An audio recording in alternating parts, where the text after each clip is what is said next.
तो कैसे आप सभी लोग, आप सभी का स्वागत है हमारे YouTube चैनल में। आज हम चर्चा करेंगे एक खास ही विषय पे जो कि है अर्थशास्त्र, इकोनॉमिक्स पे आज हम आपके लिए लाए हैं फिर से 200 प्लस का क्वेश्चन प्रैक्टिस सेट, जैसे कि पिछले वीडियो में आप लगातार देख रहे हैं। चलिए आज का सेशन देखते हैं, बहुत ही मज़ेदार होने वाला है आज का सेशन क्लास का, तो ध्यानपूर्वक देखिएगा और एंड तक देखिएगा। चलिए पहले क्वेश्चन देखते हैं आज का क्या है। पहला क्वेश्चन है कि व्यष्टि अर्थशास्त्र का संबंध है किससे है, तो ये व्यक्तिगत आर्थिक एजेंटों के व्यवहार से है। किससे? व्यक्तिगत आर्थिक एजेंटों के व्यवहार से। नेक्स्ट प्रश्न कह रहा है कि जिसमें वस्तु का केवल एक विक्रेता होता है, ऐसा बाजार की स्थिति है। ऐसे बाजार की स्थिति है मतलब केवल एक विक्रेता है, तो एक विक्रेता जो होता है उसमें उसको कहते हैं एक अधिकार। अगर वही दो विक्रेता होता तो उसको कहते क्या? दृढ़ अधिकार। ठीक है, या इसको ध्यान रखिएगा। ठीक है, चलिए नेक्स्ट प्रश्न देखते हैं। चाय का सर्वाधिक उत्पादक देश कौन है? मतलब सबसे ज़्यादा उत्पादन चाय का कौन करता है, तो चीन सबसे ज़्यादा उत्पादन करता है। चलिए नेक्स्ट प्रश्न देखते हैं। बीपीएल श्रेणी से संबंधित वरिष्ठ नागरिकों के लिए भौतिक सहायता तथा एसिडेंट लिविंग डिवाइस उपलब्ध करने की योजना कौन सी है? इसमें से वो कौन सी योजना है आपको बतानी है। तो ये है राष्ट्रीय Vayoshri Yojana. Option number A आपका बिल्कुल राइट हो जाएगा। चलिए नेक्स्ट प्रश्न देखते हैं। 7वीं पंचवर्षीय योजना के अंतर्गत अपनाई गई विकास व्यूहरचना थी, क्या वो कौन सी रचना थी? तो वो थी कृषिगत विकास उन्मुख वृद्धि। ठीक है, क्या? कृषिगत विकास उन्मुख वृद्धि। चलिए नेक्स्ट प्रश्न देखते हैं। भारत में मुद्रास्फीति को मापा जाता है, तो ये थोक मूल्य सूचकांक के द्वारा मापा जाता है। ठीक है, चलिए नेक्स्ट प्रश्न देखते हैं। बैंक दर ब्याज की वह दर है जिस पर भारतीय रिजर्व बैंक वाणिज्यिक बैंकों के बिलों का पूर्ण कटौती करता है। ठीक है, चलिए नेक्स्ट प्रश्न देखते हैं। निम्नलिखित में से कौन सा भारतीय कृषि के निम्न उत्पादकता का कारण नहीं है? इसमें से वह कारण नहीं है, वह बताना है। तो ये है सहकारी कृषि। ठीक है, चलिए नेक्स्ट प्रश्न देखते हैं। भारत सरकार की राजकोषीय नीति का निम्न में से कौन एक उद्देश्य नहीं है? इसमें से उद्देश्य नहीं आपको बताना है। तो ये है अंतर्राज्यीय व्यापार का नियमन। ठीक है, चलिए नेक्स्ट प्रश्न देखते हैं।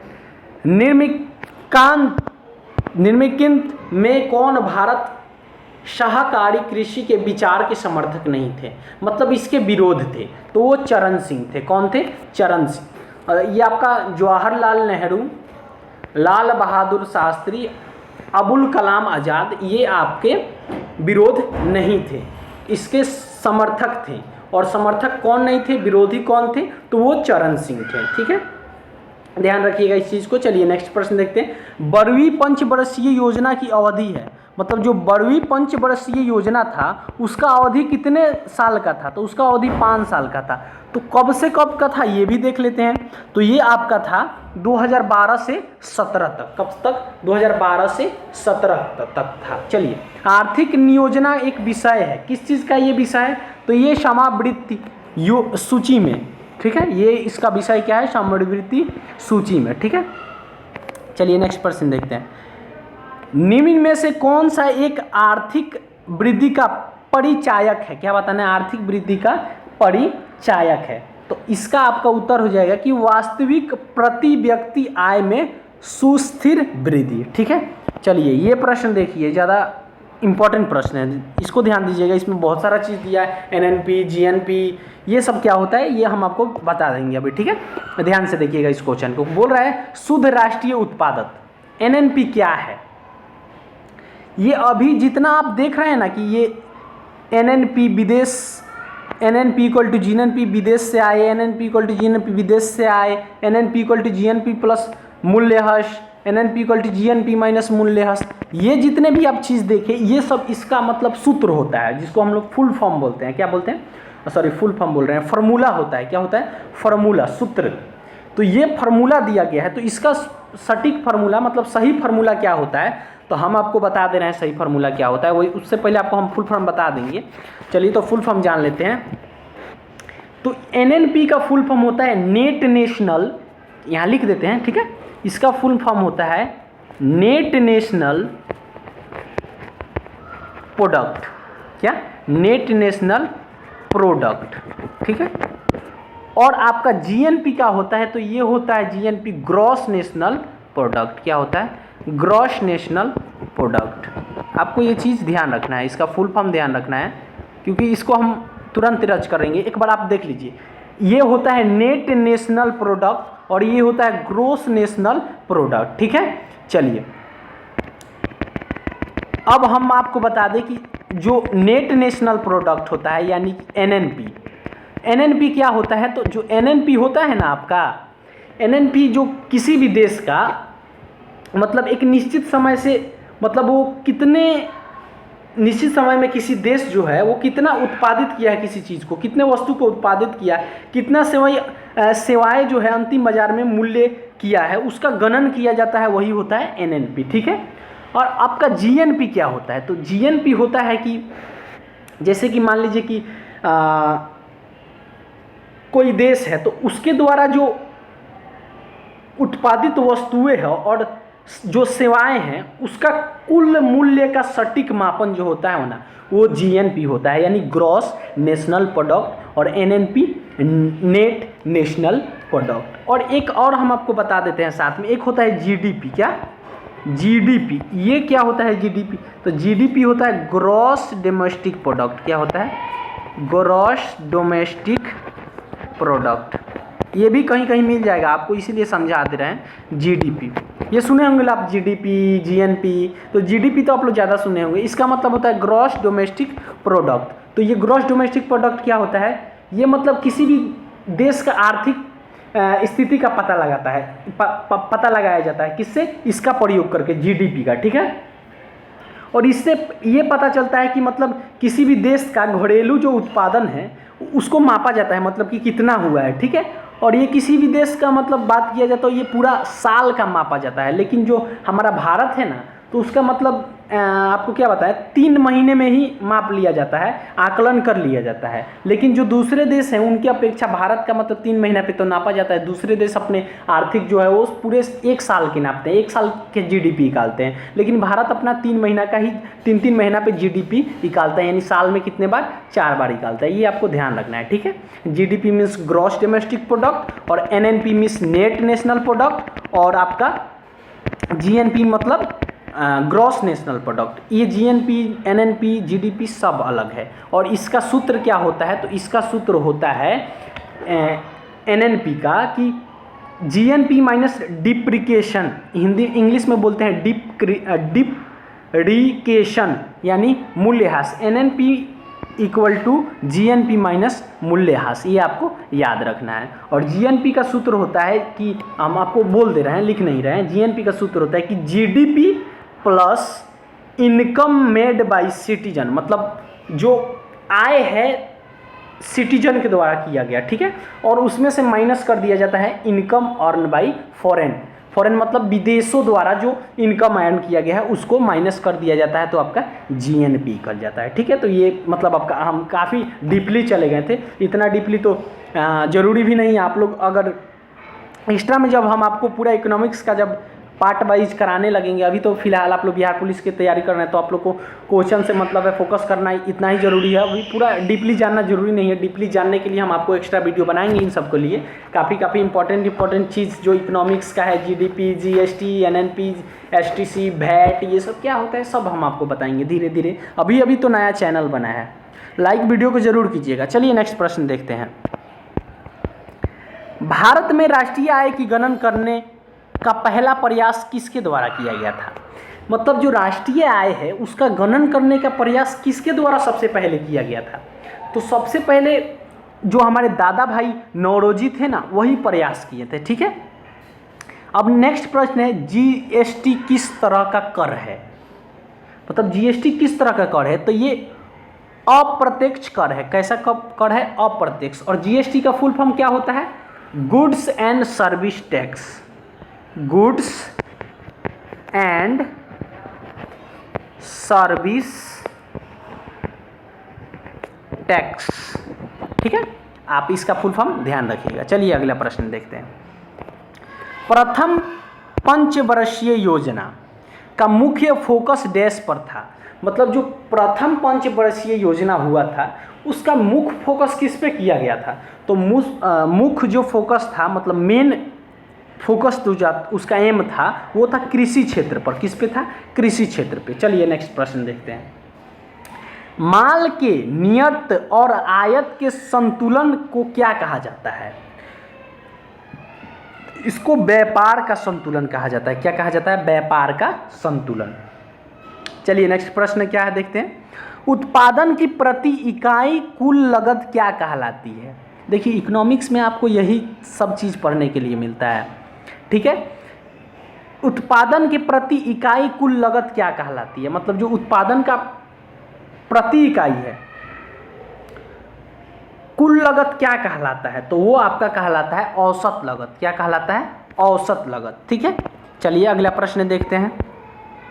भारत का सबसे बड़ा सार्वजनिक क्षेत्र का बैंक कौन सा है? क्या बताना है? सार्वजनिक क्षेत्र का बैंक कौन सा है? तो भारतीय स्टेट बैंक है, SBI, state bank of India, भारतीय स्टेट बैंक। ठीक है ना। चलिए अगला प्रश्न देखते हैं। यदि लोगों को संसाधन के रूप में उपयोग नहीं किया जा सकता, ठीक है, तो वो अर्थव्यवस्था के लिए स्वाभाविक रूप से डैश के रूप में प्रकट होते हैं। मतलब कि जो लोग हैं, देखिए संसाधन तो समझ में आता है ना, और जितने भी लोग हैं वो भी एक संसाधन है। तो उनको अगर संसाधन के रूप में उपयोग नहीं किया जाता है तो वो जो अर्थव्यवस्था के लिए स्वाभाविक रूप से किस रूप में प्रकट होंगे ये बताना है।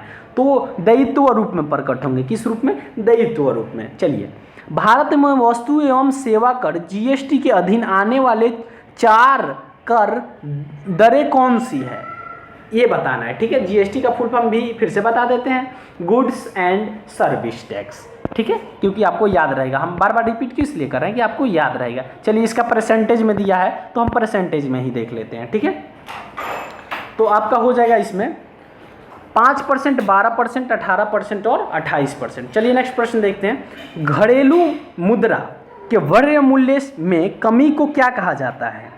जो घरेलू मुद्रा होता है उसमें जो कमी आता है उसको क्या कहा जाता है? तो उसको कहा जाता है मुद्रा का अवमूल्यन। क्या कहा जाता है? मुद्रा का अवमूल्यन। चलिए नेक्स्ट प्रश्न देखते हैं।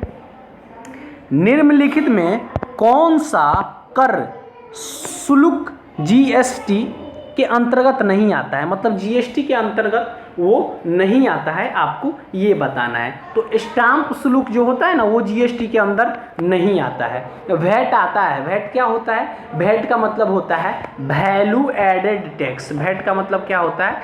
Value added tax. ठीक है, इसका भी हम फुल फॉर्म आपको बता दिए। ठीक है, चलिए नेक्स्ट प्रश्न क्या है देखते हैं।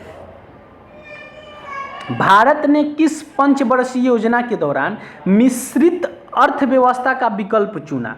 क्या? मिश्रित अर्थव्यवस्था। मिश्रित मतलब सबको एक ही में मिला देना। ठीक है, मिश्रित मतलब मिलाना। ठीक है, तो एक ही में मिला देने का अर्थव्यवस्था किस विकल्प में चुना गया? मतलब कौन से पंचवर्षीय में, पहला, दूसरा, तीसरा, चौथा, ये बताना है। ठीक है, तो ये दूसरी पंचवर्षीय योजना में चुना गया था। पहले पंचवर्षीय योजना में क्या चुना गया था? क्योंकि केवल कृषि पर फोकस किया जाएगा। और दूसरे में क्या चुना गया कि मतलब सबको मिला दिया जाएगा, जितना भी अर्थव्यवस्था है उसको सबको मिला दिया जाएगा। चलिए नेक्स्ट प्रश्न देखते हैं। द्वितीय पंचवर्षीय योजना की रूपरेखा किसने तैयार की? जो इसका रूपरेखा था वो तैयार किए थे पीसी महालनोबिस ने। किसने? पीसी महालनोबिस ने। ठीक है, चलिए नेक्स्ट प्रश्न देखते हैं। किसी वस्तु या सेवा के मूल्य पर सरकार द्वारा लगाई गई ऊपरी सीमा को डैश कहा जाता है? क्या कहा जाता है? तो इसको कहा जाता है अंतिम सीमा का मूल्य। प्राइस सेलिंग इंग्लिश में बोलते हैं। इंग्लिश में क्या बोलते हैं? प्राइस सेलिंग इंग्लिश में कहते हैं। चलिए नेक्स्ट प्रश्न देखते हैं। भारतीय रुपये के प्रतीक चिन्ह का संकल्पना एवं डिजाइन किसके द्वारा तैयार की गई थी? मतलब भारत का जो रुपया है, उसका जो चिन्ह है, उसका संकल्पना है, उसका डिजाइन है, उसको कौन तैयार किया था? तो उसको किए थे डी उदय कुमार। कौन किए थे?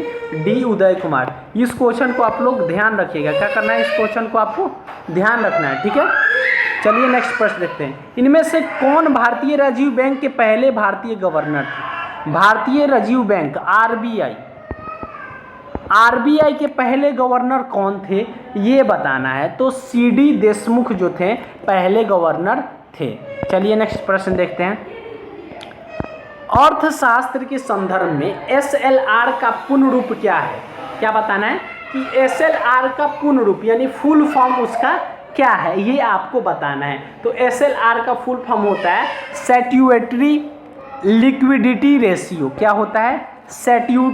Statutory liquid ratio. हिंदी में भी दे दिया गया है, हिंदी वाले इंग्लिश वाले जो भी हैं जैसे भी हैं देख लीजिएगा, ठीक है।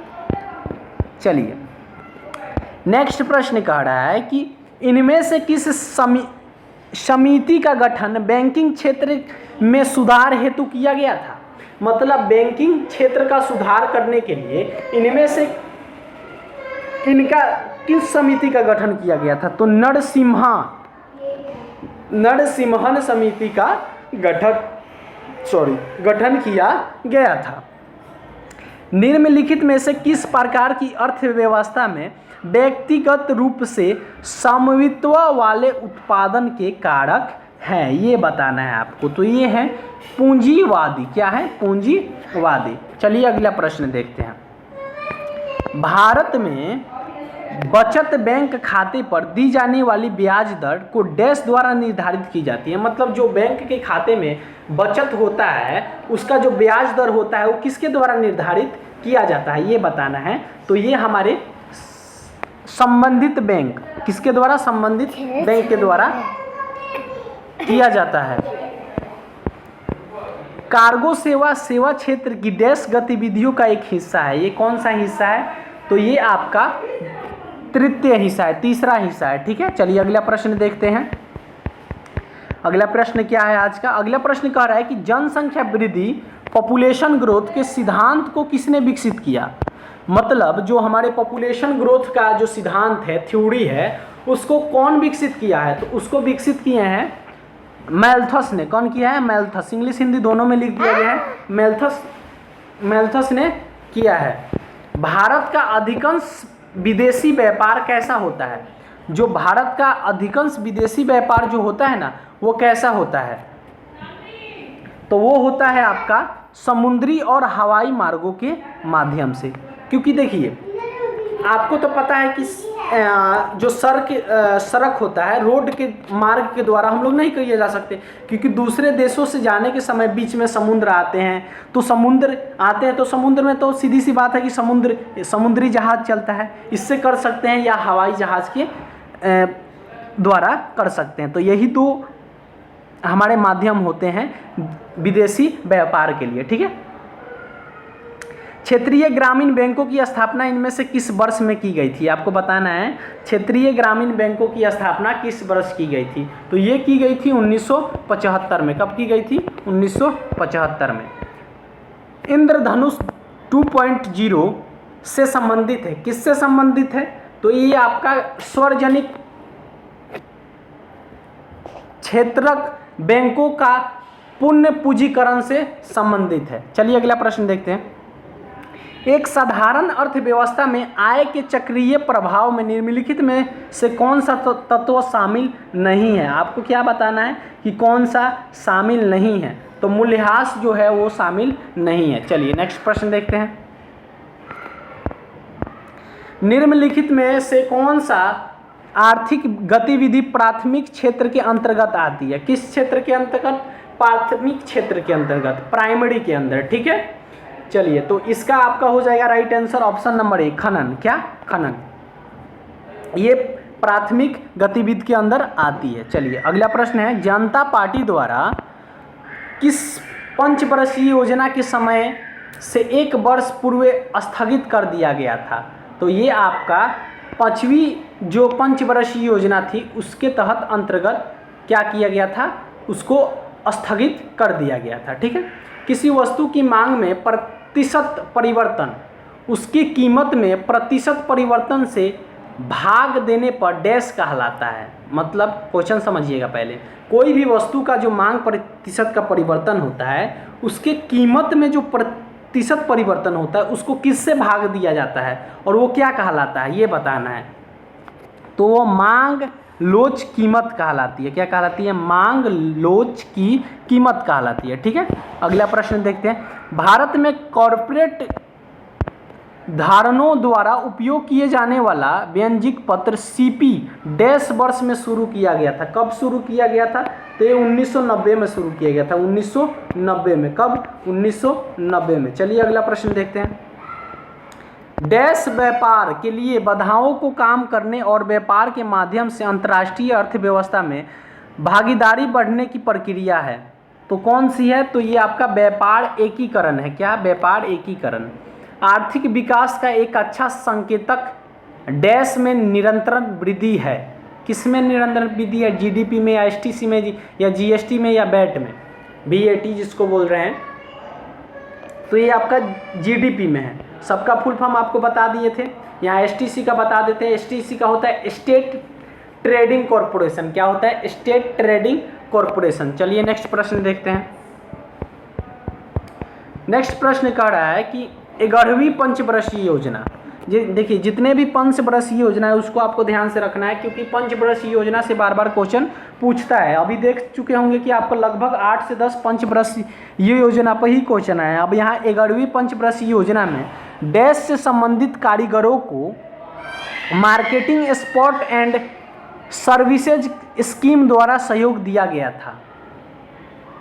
तो ये आपका हो जाएगा हस्तशिल्प के द्वारा। हस्तशिल्प के द्वारा। ठीक है, भारत में राज्य सरकार द्वारा डैश कर लगाए जाते हैं। डैश कर लगाए जाते हैं। तो ये शराब उत्पाद शुल्क लगाए जाते हैं। ठीक है, अगला प्रश्न देखते हैं।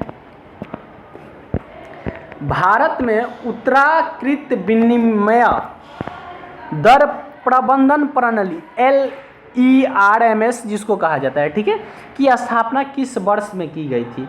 तो इसकी स्थापना 1992 में की गई थी। ठीक है, भारत में पंचवर्षीय योजनाओं को अंतिम मंजूरी डैश द्वारा प्रदान की जाती है। अंतिम जो मंजूरी होता है उनको किनके द्वारा क्या किया जाता है? प्रदान किया जाता है, ये बताना है। तो ये हमारे राष्ट्रीय विकास परिषद द्वारा किया जाता है। चलिए नेक्स्ट प्रश्न देखते हैं। भारतीय रिजर्व बैंक की स्थापना कब की गई थी? RBI की स्थापना बताना है। तो RBI की स्थापना हम आपको कल भी बताए थे, 1935 में की गई थी।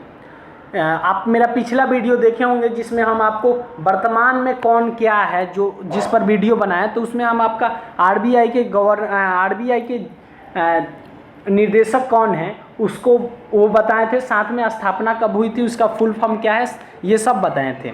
ठीक है, तो उस वीडियो को आप लोग देख लीजिए। हम डिस्क्रिप्शन में लिंक दे देंगे कि वर्तमान में कौन क्या है, अभी इंपॉर्टेंट है, उससे भी क्वेश्चन पूछता है, करंट अफेयर हो जाता है वो।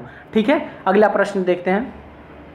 पहली बार किस योजना के तहत निजी क्षेत्र को सार्वजनिक क्षेत्र पर विधायता दी गई थी?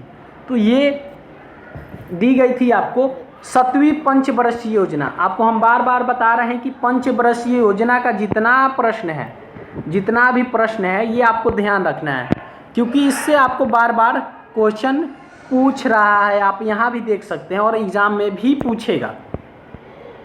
भारतीय रुपये का अद्वितीय प्रतीक डैश का मिश्रण है। किसका मिश्रण है? तो ये आपका देवनागरी र और अंग्रेजी में आर का, आर और हिंदी में र।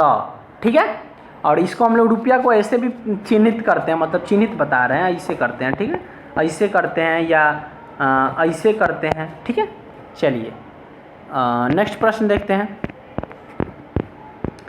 डैश भारत में सिक्के जारी करता है। कौन जारी करता है भारत में सिक्के? वित्त मंत्रालय, धातु मंत्रालय, रिजर्व बैंक, स्टेट बैंक।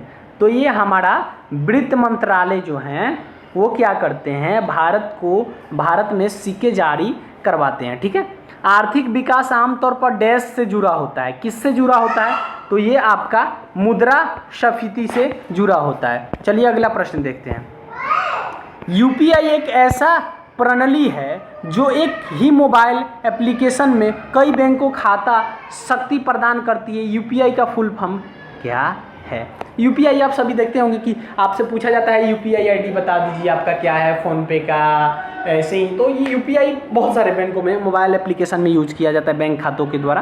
तो इसका फुल फॉर्म आपको बताना है कि यूपीआई का फुल फॉर्म क्या होता है। तो इसका होता है यूनिफाइड पेमेंट इंटरफेस। हिंदी में इंग्लिश में लिख दें, क्या होता है? यूनिफाइड पेमेंट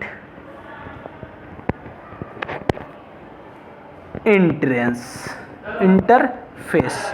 ठीक है, आप ध्यान रखिएगा, ई है लास्ट में। ठीक है, हमको थोड़ा लिखने में दिक्कत हो रहा है। अभी पेन हमारा जो है कि हम नहीं लिए हैं पेन, अभी ऐसे ही पढ़ा रहे हैं, हाथ से ही लिखते हैं, तो इसलिए थोड़ा दिक्कत होता है लिखने में, लिखावट सही नहीं हो पाता है, लेकिन हम आपको बोलते हैं उससे आपको समझ में आता होगा। ठीक है, चलिए नेक्स्ट प्रश्न देखते हैं। अर्थशास्त्र में बहुत गहरी, लंबी और दर्दनाक मंदी किस नाम से जाना जाता है? तो ये जाना जाता है आपका अवसाद से। किससे? अवसाद से। भारत में राष्ट्रीय आय को किसके पदों में मापा जाता है? किसके पदों में मापा जाता है ये बताना है। ठीक है,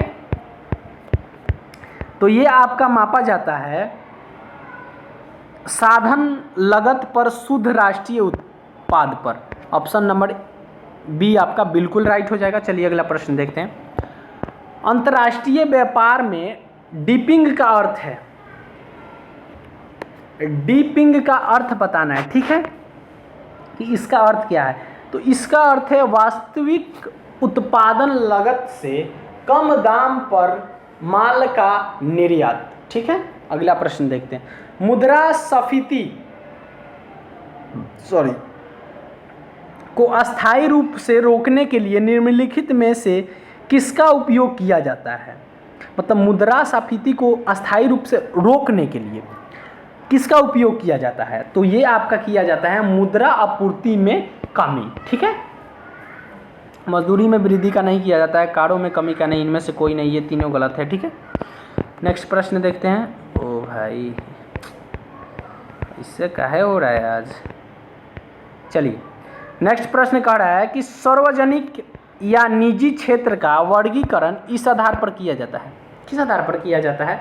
तो ये आपका स्वामित्व के आधार पर किया जाता है। भारत में सार्वजनिक क्षेत्र का सबसे पुराना बैंक है, सबसे पुराना बैंक बताना है। सबसे पुराना बैंक इलाहाबाद बैंक है। ठीक है, वस्तुओं के निम्न युग्मों में से कौन सा युग्म संयुक्त मांग प्रदर्शित करता है? तो कॉफी और चाय। क्या? कॉफी और चाय। ठीक है, अरे भाई का क्या क्या क्या आज हो रहा है? जूम कर लेते हैं, चलिए थोड़ा और छोटा कर लेते हैं। चलिए, उपभोग की औसत प्रवृत्ति को किस रूप में परिभाषित किया जाता है? किस रूप में किया जाता है? तो इसको किया जाता है कुल उपभोग कुल आय। कुल उपभोग कुल आय। आय और उपभोग में किस प्रकार का संबंध है? संबंध बताना है इसके बीच। तो ये प्रत्यक्ष संबंध है। कैसा संबंध है? प्रत्यक्ष संबंध है। नेक्स्ट प्रश्न देखते हैं। किसी परिवार द्वारा अपने निजी उपयोग के लिए मक्खन घी तैयार करना किसका भाग है? तो ये निजी लेखा निर्माण है। क्यों निजी लेखा निर्माण क्यों है? क्योंकि खुद करते हैं भाई, तो निजी लेखा ही निर्माण होगा। चलिए, निम्नलिखित में से कौन सा कर केवल राज्य सरकार द्वारा लगाया जाता है? कौन सा कर मतलब केवल राज्य सरकार लगाते हैं? तो मनोरंजन कर जो है वो केवल राज्य सरकार लगाते हैं। श्रम विभाजन की धारणा का समर्थन किसने किया था? कौन किया था इसका समर्थन? तो स्मिथ जो थे इसके समर्थन थे। ठीक है, मांग पैदा करने के लिए जरूरत है, मांग पैदा करने के लिए जरूरत है, क्या जरूरत है? आय की जरूरत है, बिना आय की नहीं होगा। विद्युत वाहनों पर जीएसटी की संशोधित दर कितने प्रतिशत है? मतलब जो जीएसटी लगाया गया है विद्युत वाहनों पे, वो कितना प्रतिशत है? तो केवल 5% है, केवल 5%। एक अधिकार शब्द किससे संबद्ध है? ये आपका पूंजीवाद से संबद्ध है। चलिए अगला प्रश्न देखते हैं। बड़ी फार्म की कम संख्या वाले बाजार को क्या कहते हैं? इसको कहते हैं अल्पाधिकार। क्या कहते हैं? अल्प अधिकार। ठीक है।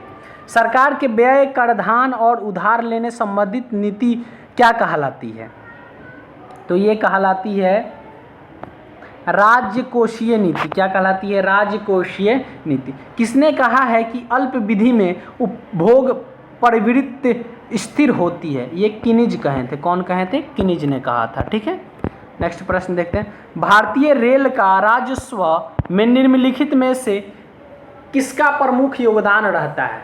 किसका प्रमुख योगदान रहता है? तो माल यातायात आय का योगदान रहता है। निम्नलिखित में कौन क्षेत्रीय ग्रामीण बैंकों का प्रयोजित करता है? क्या बताना है? क्षेत्रीय ग्रामीण बैंकों को कौन प्रयोजित करता है? तो ये हमारे राष्ट्रीय वाणिज्यिक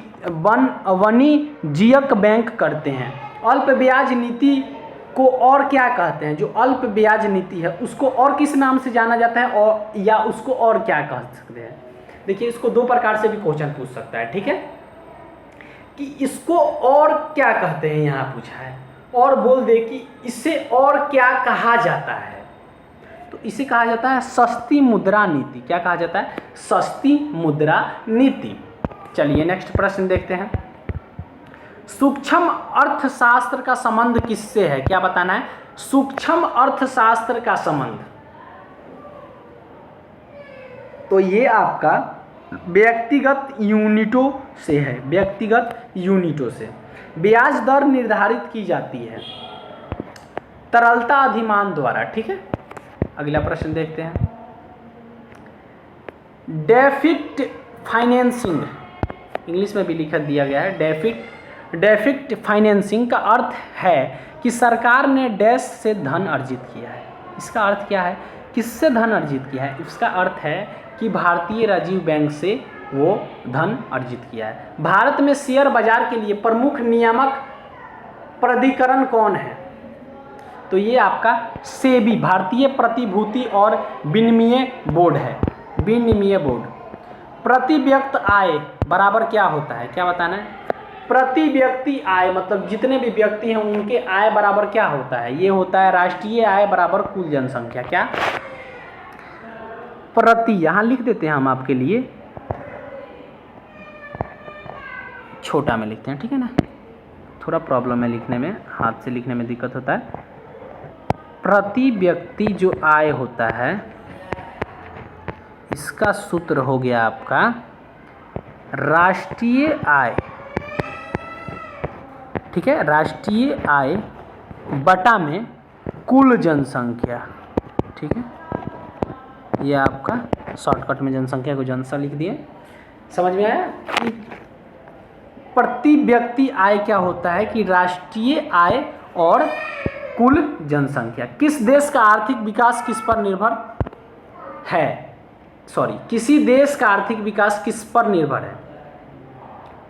तो वो आपका उपयोगिता सभी पे निर्भर रहता है, क्योंकि प्राकृतिक संसाधन, पूंजी निर्माण, बाजार का आकार, तो यानी उपयोगिता सभी आपका राइट आंसर हो जाएगा। ठीक है।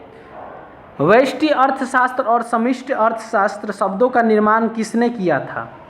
तो ये हमारे रेगनर फ्रिश्चर ने किया था। रेगनर फ्रिश्चर ने। उपभोक्ता प्रभुत्व का अर्थ है क्या है? इसका अर्थ है यहीं पे पहला वाला ही आंसर हो जाएगा आपका।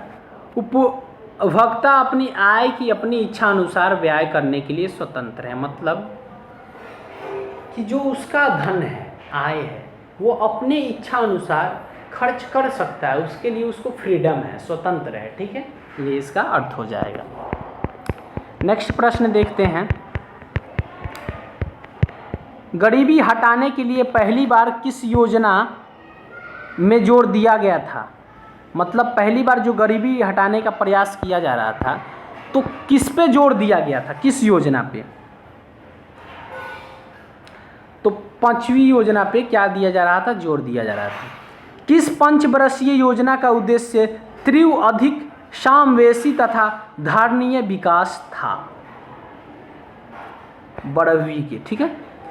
अगला प्रश्न देखते हैं। देखिए पंचवर्षीय, आपको हम लगातार बता रहे हैं ये बात। किसी पंचवर्षीय योजना ने मानव विकास को सभी विकासों के प्रयास का मूल बताया था। देखिए लगातार आपसे हम बोल रहे हैं कि पंचवर्षीय योजना से क्वेश्चन आएगा ही आएगा, ध्यान से पढ़िएगा ये चीज को। ये 8वीं पंचवर्षीय योजना। अगला प्रश्न है, भारतीय राजीव बैंक को मौद्रिक नीति का मुख्य उद्देश्य डैश को बनाए रखने होता है। किसको बनाए रखने होता है? तो ये मूल्य स्थिरता को बनाए रखना होता है, ठीक है। विकास का अर्थ है आर्थिक वृद्धि, और डेवलपमेंट का अर्थ है आर्थिक वृद्धि और क्या, और सामाजिक परिवर्तन, ठीक है। अर्थशास्त्र में ग्रेशम का नियम, ग्रेशम लॉ किससे संबंधित है? ग्रेशम का जो लॉ है वो किससे संबंधित है? वो हमारे आपका मुद्रा संचालन से संबंधित है, ठीक है। अगला प्रश्न देखते हैं। निम्नलिखित में से कौन भारत का आर्थिक सर्वेक्षण इकोनॉमिक सर्वे ऑफ इंडिया प्रकाशित करता है? ये बताना है, ठीक है। तो ये हमारे वित्त मंत्रालय करते हैं। बैंकिंग के क्षेत्र में SLR का पूर्ण रूप क्या है? SLR का फुल फॉर्म आपको बताना है कि इसका फुल फॉर्म क्या है।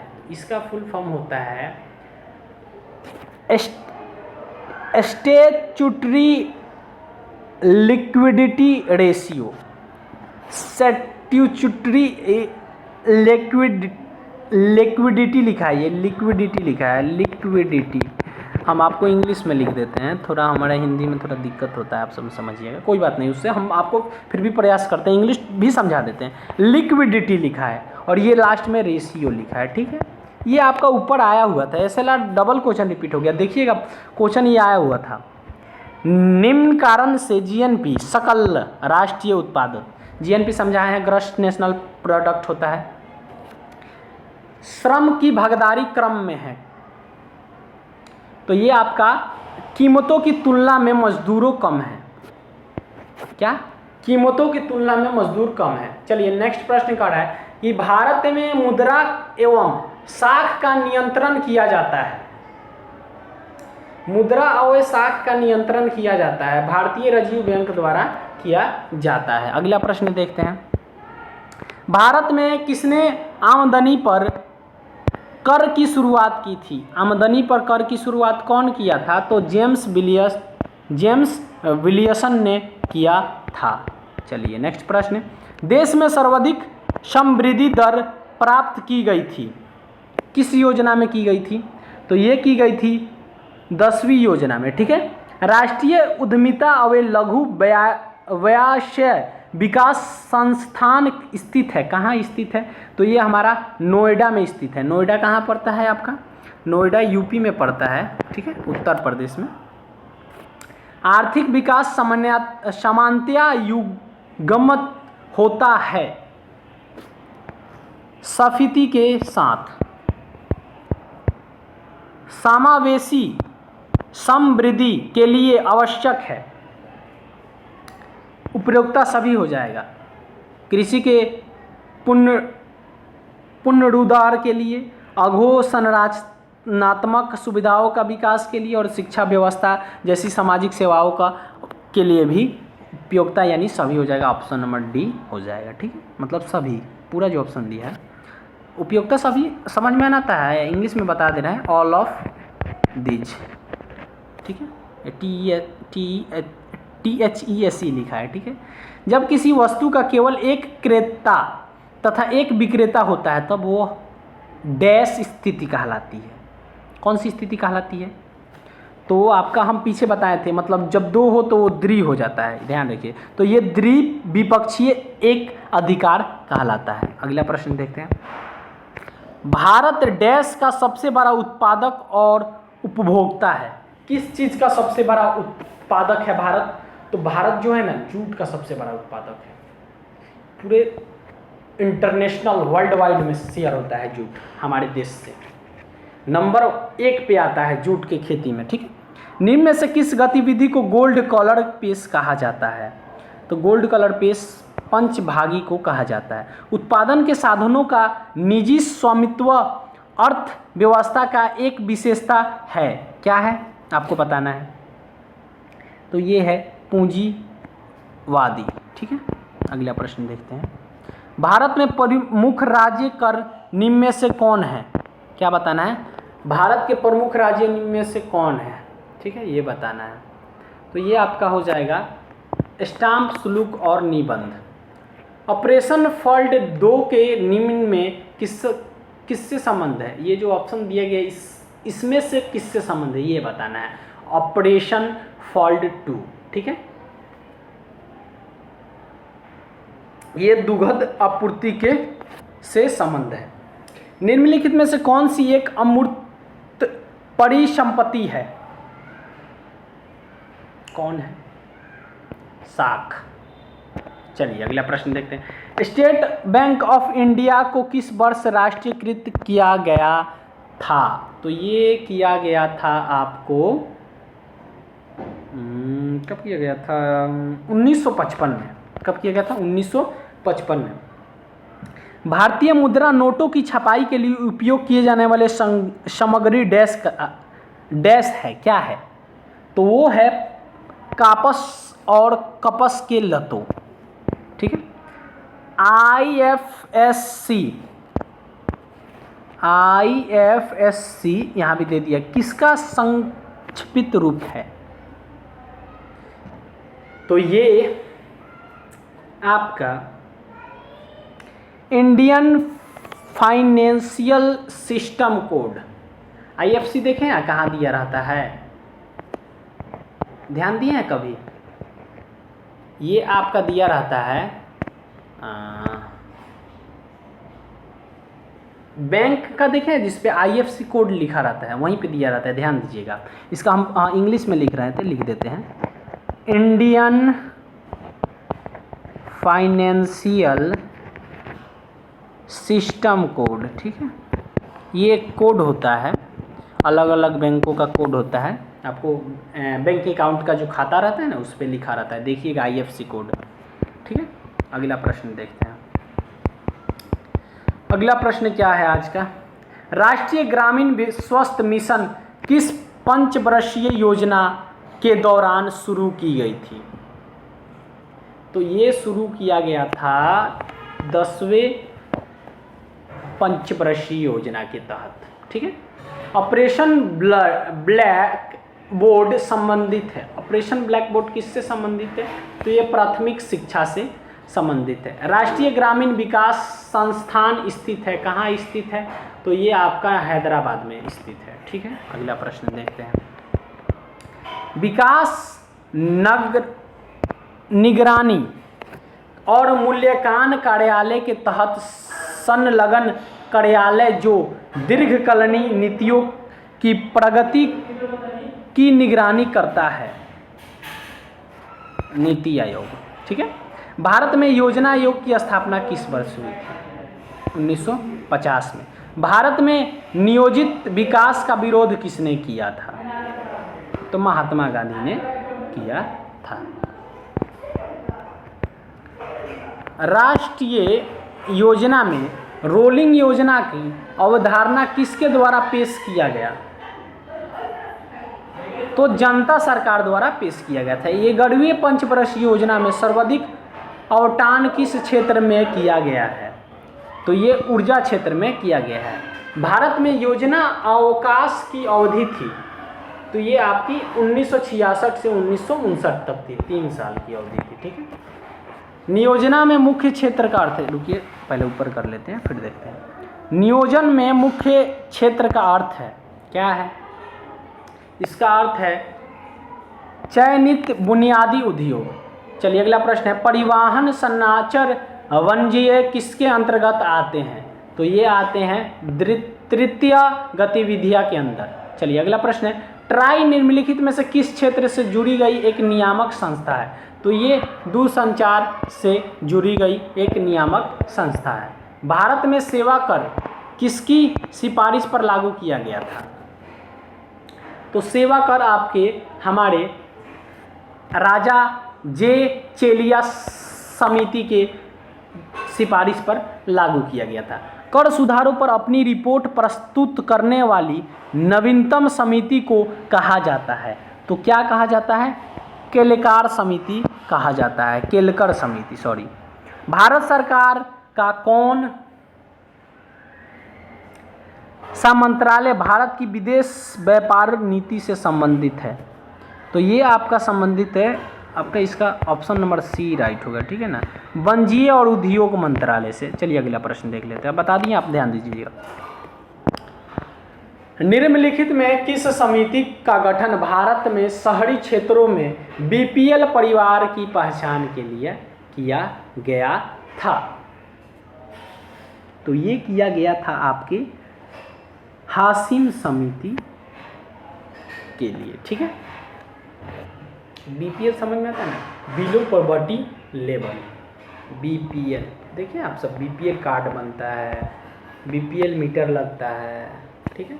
ध्यान आप लोग दिए होंगे, ध्यान दिए, छोटे छोटे चीज़ों पे भी ध्यान दिया कीजिए जो घरों में लगता है या बाहर कहीं देखते हैं, क्योंकि उससे आपको कुछ सीखने को मिलता है। भारत में प्रच्छन्न बेरोजगारी का मुख्य विशेषता है, क्या है? तो इसका मुख्य विशेषता है तृतीय श्रेणी का उद्योग। चलिए अगला प्रश्न देखते हैं। निम्नलिखित में किस क्षेत्र की विकास दर में रोजगार की लोच कम है?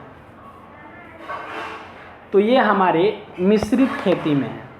विश्व उपभोक्ता अधिकार दिवस मनाया जाता है, ये ध्यान रखिएगा। उपभोक्ता अधिकार दिवस कब मनाया जाता है? ये मनाया जाता है 15 मार्च को हर एक साल, ठीक है। आधुनिक अर्थशास्त्र के जनक कौन है? आधुनिक में अर्थशास्त्र के जनक कौन है? एडम स्मिथ है। कौन है? एडम स्मिथ, ठीक है। एडम स्मिथ जो है ना, ये फादर ऑफ इकोनॉमिक्स कहा जाता है, फादर ऑफ इकोनॉमिक के फादर ऑफ इकोनॉमिक्स कौन है? एडम स्मिथ, ठीक है। चलिए कोई बात नहीं, अगला प्रश्न देख लेते हैं। ये ध्यान रखिएगा, इकोनॉमिक्स के कौन हैं, फिजिक्स के कौन हैं, न्यूटन हैं, केमिस्ट्री के कौन है, लेबोजियर हैं, तो ये सब आपको ध्यान रखना है, ठीक है। चलिए अगला प्रश्न देखते हैं। व्यावसायिक संपत्तियों को ट्रस्टीशिप का सिद्धांत किसके द्वारा उच्चारित किया गया था? महात्मा गांधी के द्वारा किया गया था, ठीक है। विश्व व्यापार संगठन का मुख्यालय कहाँ है? तो इसका मुख्यालय जेनेवा में है, ठीक है। किस वर्ष नाबार्ड, NABARD, नाबार्ड की स्थापना हुई थी? तो ये हुई थी 1992 में, ठीक है। नाबार्ड की स्थापना याद रखिएगा, 1992 में हुई थी। अवमूल्यन शब्द का अर्थ है, क्या है अवमूल्यन शब्द का अर्थ? इसका अर्थ है अन्य मुद्रा की तुलना में स्वदेशी मुद्रे के मूल्य का घटना। चलिए अगला प्रश्न है, स्टैगफ्लेशन क्या है? स्टैगफ्लेशन क्या है ये बताना है। जूम करते हैं, थोड़ा ऊपर कर लेते हैं स्क्रॉल करके, ठीक है। मंदी के साथ मुद्रास्फीति, ठीक है। भारत का सबसे पुराना स्टॉक एक्सचेंज है, क्या? स्टॉक एक्सचेंज, स्टॉक, इसको स्टॉक लिखते हैं, ठीक है। इंग्लिश में स्टॉक ही लिखा हुआ है, एक्सचेंज, ठीक है, ई लिखा है लास्ट में, एक्सचेंज है। क्या है ये? तो ये एक बम्बई स्टॉक एक्सचेंज है, ठीक है, सबसे पुराना। अच्छा सॉरी, आपको सबसे पुराना पूछा था, हम ये ध्यान नहीं दिए, ऐसे ही बता दिए। सबसे पुराना कौन है? Bombay.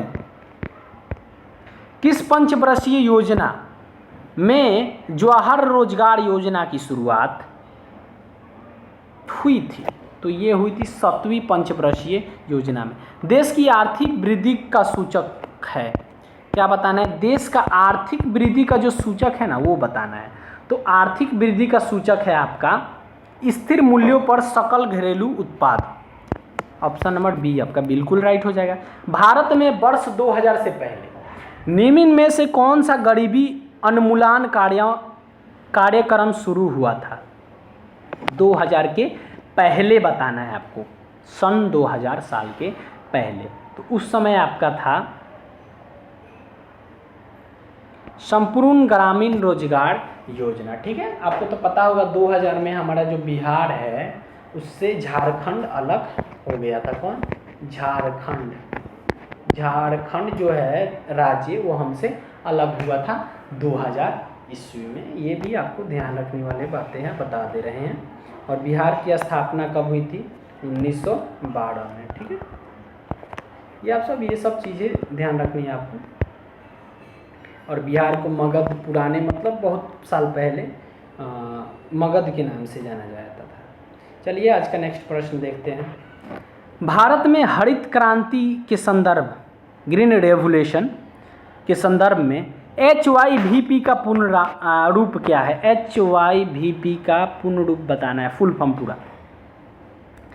High yielding varieties programme. क्या है? हाई यील्डिंग, लिख दें क्या इंग्लिश में? चलिए लिख देते हैं, हाई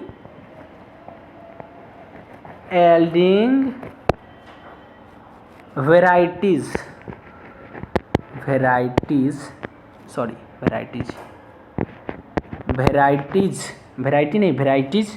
प्रोग्राम, PROGRA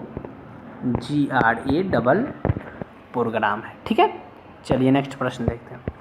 मनरेगा के तहत ग्रामीण गरीबों को रोजगार देने का अधिकतम दिनों की संख्या कितनी होगी?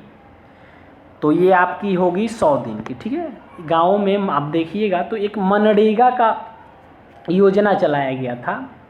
तो इसमें क्या, जो गरीब लोग होते हैं उनको रोजगार दिया जाता है। इसमें वो अपना जाते हैं और दिन में काम करते हैं। ठीक है, GST परिषद में कुल कितने सदस्य सम्मिलित हैं? किसमें? GST, एक मिनट, GST में आपके कितने सदस्य सम्मिलित है ये बताना है। तो 33 सदस्य। ठीक है,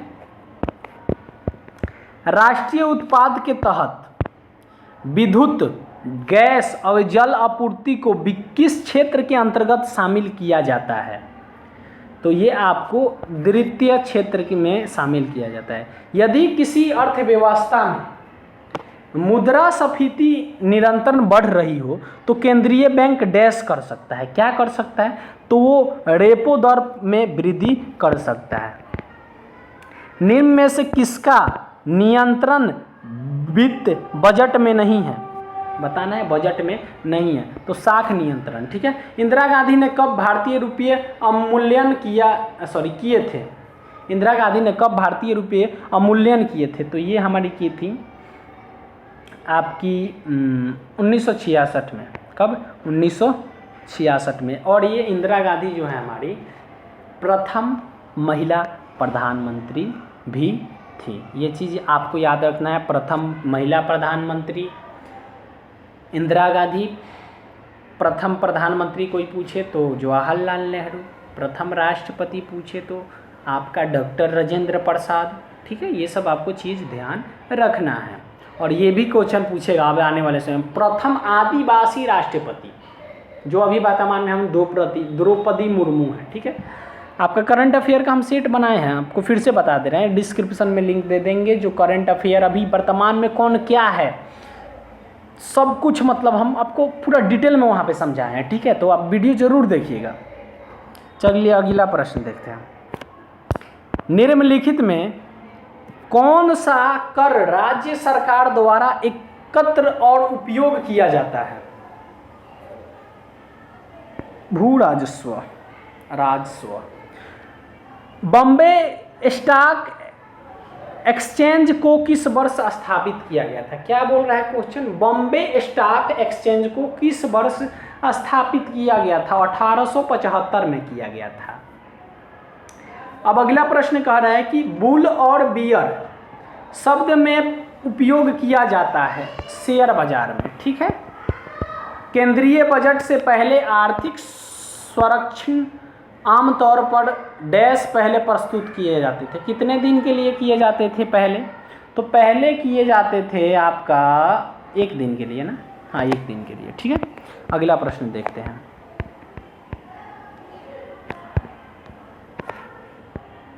चलिए, वीडियो को लाइक भी कर दीजिए। क्या बोले, आप लोग वीडियो को लाइक नहीं करते हैं, शेयर भी किया कीजिए दोस्त के साथ। हम आपके लिए इतना मेहनत करते हैं। 200 क्वेश्चन सेट बनाना, आप यूट्यूब पे देखेंगे 200 क्वेश्चन का सेट बनाना, पीडीएफ लेकर आना, पीडीएफ तैयार करना, काफ़ी मेहनत है। आप लोग लाइक कर दीजिए कम से कम, इतना हमारे मेहनत के लिए तो एक लाइक कर दीजिए। हम आपके लिए इतना मेहनत करते हैं, 200 प्लस क्वेश्चन प्रैक्टिस सेट हमेशा लाते हैं। 1 घंटा से ज़्यादा का समय लेकर हम आपको एक एक लाइन वाइज समझा के पढ़ाते हैं, फिर भी आप लोग वीडियो को लाइक नहीं करते हैं। चलिए कोई बात नहीं, अभी अगला क्वेश्चन देखते हैं। मांग का नियम का आशय है कि जब किसी वस्तु की मांग अधिक होता है तब क्या होता है, उस वस्तु की कीमत घटती है। ठीक है, अगला क्वेश्चन है कि आर्थिक आत्मनिर्भरता प्राप्त करने किस पंचवर्षीय योजना का मुख्य उद्देश्य है? तो ये है चौथी पंचवर्षीय योजना का उद्देश्य। ठीक है, थोक मूल्य सूचकांक WPI द्वारा प्रकाशित किया जाता है। तो ये वित्तीय सलाहकार के कार्यालय के द्वारा प्रकाशित किया जाता है। अर्थशास्त्र में मांग वक्र की ढलान स्लोप समानता होती है। ढलान को इंग्लिश में स्लोप कहते हैं। स्लोप समझ में आता है ना, नीचे आना। ठीक है, चलिए इसका क्या है देख लेते हैं ऑप्शन पहले। हाँ, बाएं से नीचे की ओर। कैसे? बाएं से, लेफ्ट राइट समझ में आता है ना, लेफ्ट से लेफ्ट टू डाउन। ठीक है, बाएं से नीचे की ओर। समष्टि अर्थशास्त्र माइक्रो इकोनॉमिक्स को निम्न में से किस रूप में परिभाषित किया जाता है? माइक्रो इकोनॉमिक्स हिंदी में समष्टि अर्थशास्त्र कहते हैं। इसको कैसे परिभाषित किया जा सकता है? ये जो चारों ऑप्शन दिया गया है, इसमें से आपको एक जवाब देना है। तो ये हमारा अर्थशास्त्र की एक शाखा, जिसमें समग्र रूप से अर्थव्यवस्था के व्यवहार और प्रदर्शन को अध्ययन किया जाता है। ध्यान दीजिएगा। चलिए अगला प्रश्न देखते हैं। किसी वस्तु की वह मात्रा जो एक उपभोक्ता दिए गए वस्तुओं की कीमतों, रुचियों और अनुमानों को निश्चित रखते खरीदने को तैयार है और क्षमता रखता है, उस वस्तु को डैश कहते हैं। क्या कहते हैं उसको? उसको कहते हैं मांग। क्या कहते हैं? मांग। अगला प्रश्न देखते हैं। निम्नलिखित में से क्या सरकार की ऋणी आवश्यकताओं को इंगित करता है? वित्तीय घाटा। ठीक है, गैर कर राजस्व क्या है? गैर कर राजस्व क्या है? तो ये आपका सरकार द्वारा करों के अलावा स्रोतों से अर्जित अवित्तीय आय है। ठीक है, औसत परिवर्तनीय लागत और औसत निश्चित लागत को योग के रूप में जाना जाता है। औसत लागत के रूप में जाना जाता है। लघु उद्योग के संवर्धन हेतु निम्न में से किसकी समिति का गठन किया गया था? ऑप्शन देख लेते हैं आपका। ये कड़वी समिति के द्वारा किया गया था, कड़वी समिति के द्वारा। चलिए अगला प्रश्न देखेंगे। तीसरी पंचवर्षीय योजना। क्या? तीसरी पंचवर्षीय योजना के समय भारत के प्रधानमंत्री कौन थे? देखिए क्या प्रश्न पूछा है। जब तीसरा प्रश्न पंचवर्षीय योजना था तो उसके प्रधानमंत्री जवाहरलाल नेहरू थे। ठीक है, राज्य वित्त आयोग की नियुक्ति प्रत्येक डैश वर्ष में डैश द्वारा की जाती है। देखिए यहाँ 2 चीज़ पूछा है, डैश वर्ष में डैश द्वारा की जाती है।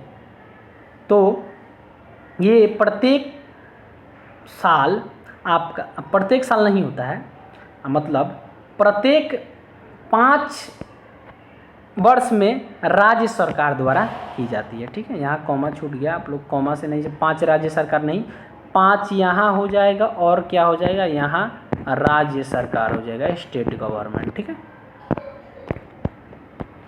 अल्पकालीन सरकार प्रतिभूति पत्र को क्या कहते हैं? क्या कहते हैं? तो ये कहते हैं ट्रेजियर बिल। चलिए अगला प्रश्न, वस्तु एवं सेवा कर सबसे पहले किस देश में लागू किया गया था? क्या? वस्तु एवं सेवा कर सबसे पहले लागू किया गया था फ्रांस में। ठीक है। कौन सा कर खरीदारों के लिए प्रत्यक्ष रूप से कीमत में वृद्धि नहीं करता? तो ये आपका आयकर में नहीं करता। Small industries and development bank of India, SIDBI, full form फिर से बता दे रहे हैं। फुल फॉर्म है small industries and development bank of India, English में लिख देंगे। इसका मुख्यालय कहाँ स्थित है पहले ये आपको बता दें, लखनऊ में स्थित है। लखनऊ कहाँ है? तो उत्तर प्रदेश में है। यह सब भी जाना जरूरी होता है। और उत्तर प्रदेश का आपका कैपिटल ही होता है, राजधानी ही होता है लखनऊ। ठीक है। क्या लिखा है फुल फॉर्म इसका? क्या है? Small industries and development bank of India. Okay, चलिए अगला प्रश्न देखते हैं। आर्थिक विकास की माप के लिए निम्नलिखित में कौन सी बेहतर माप है? बेहतर बताना है तो बेहतर है राष्ट्रीय आय। ठीक है। सब राजकोषीय घाटा अधिक होता है तो कीमतों को क्या होता है? मतलब कीमतों का क्या होता है? राजकोषीय का घाटा अधिक होता है तो कीमतों का क्या होता है? तो कीमतों का क्या होता है? कीमतों पर कोई प्रत्यक्ष प्रभाव नहीं पड़ता है। ठीक है। अगला प्रश्न है, निम्नलिखित में से कौन सी संस्था भारत में रेपो दर और रिवर्स रेपो दर निर्धारित करती है? कौन करती है? तो ये करती है भारतीय राजीव बैंक। ठीक है। मानव जाति के अर्थशास्त्र के सिद्धांतों के अनुसार किसी देश में जीवन स्तर डैश पर निर्भर करता है। किस पे निर्भर करता है? तो ये हमारे वस्तुओं और सेवाओं के उत्पादन पर निर्भर करता है। ठीक है। सेनेक्स, क्या लिखा है? सेंसेक्स, सॉरी लिखा है सेंसेक्स।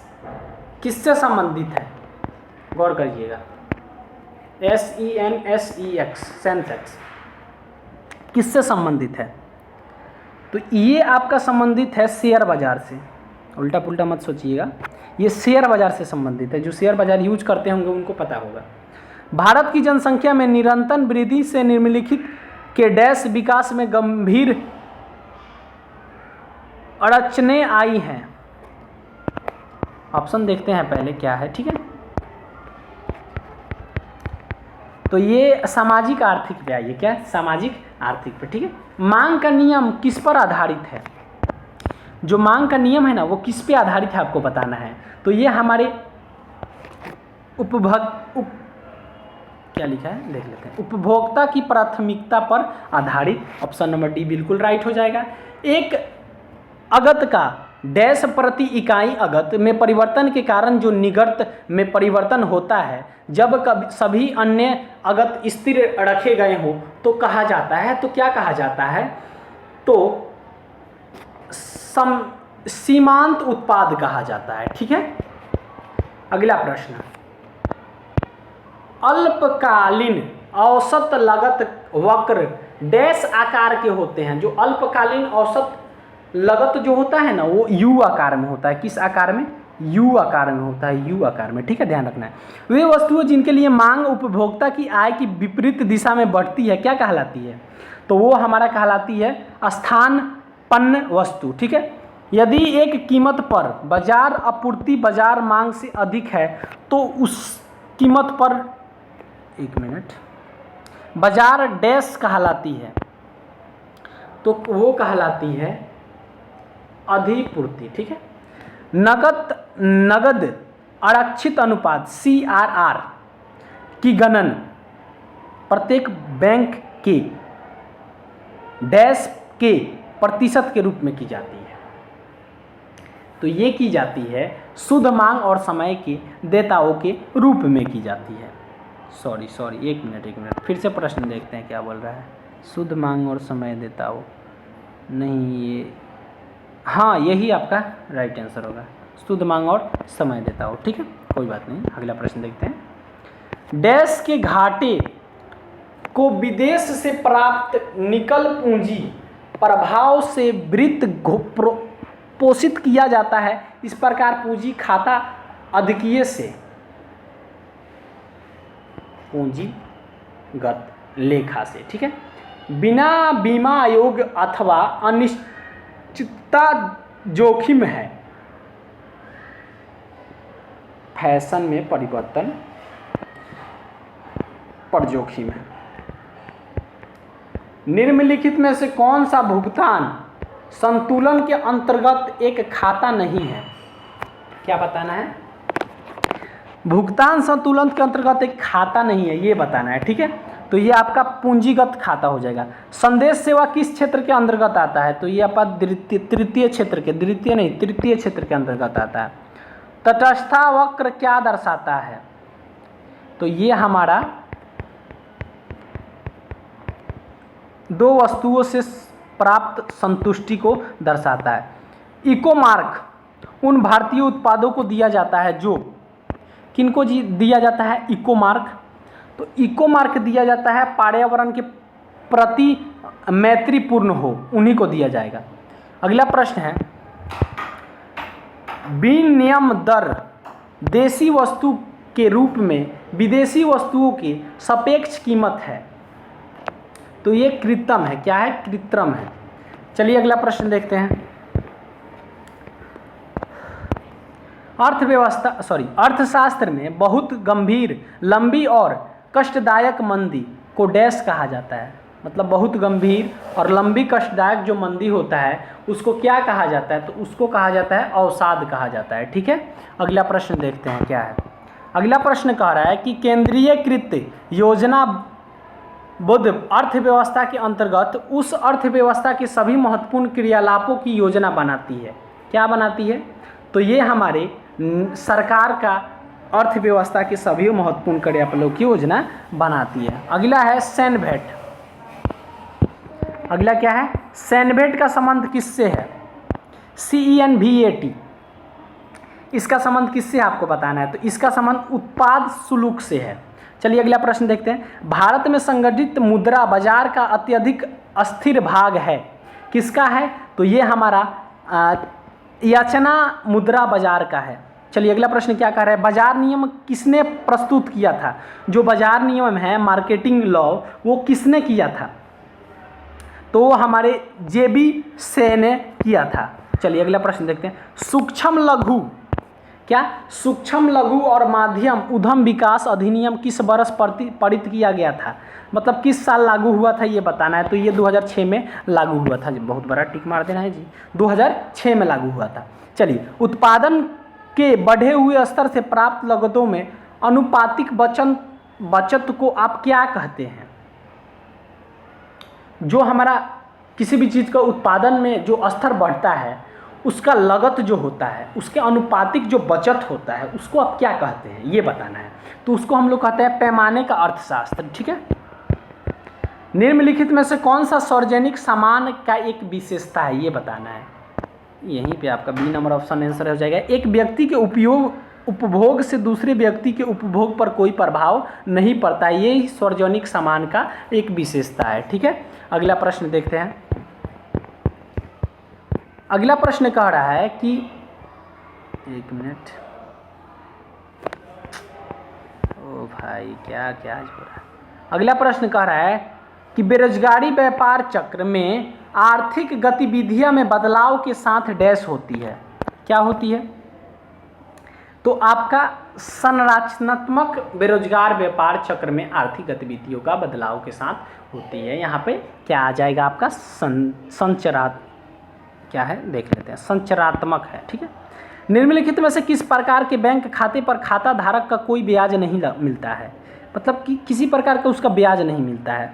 तो कौन सा खाता होता है? वो चालू खाता होता है। ठीक है, अगला प्रश्न देखते हैं। डैश को उपभोक्ताओं का संसाधन मालिकों और निर्माताओं जैसी व्यक्तिगत निर्णय लेने वाली इकाइयों के व्यवहार के अध्ययन के रूप में परिभाषित किया जाता है। तो ये हमारे व्यष्टि अर्थशास्त्र के रूप में किया जाता है। चलिए अगला प्रश्न देखते हैं।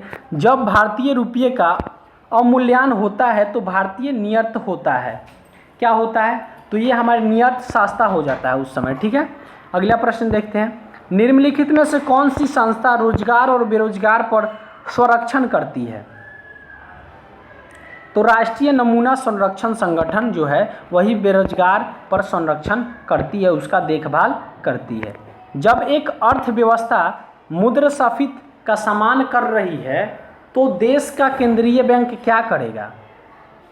तो उस समय देश का केंद्रीय बैंक दरें बढ़ाकर पैसे की लागत को बढ़ाएगा, ठीक है।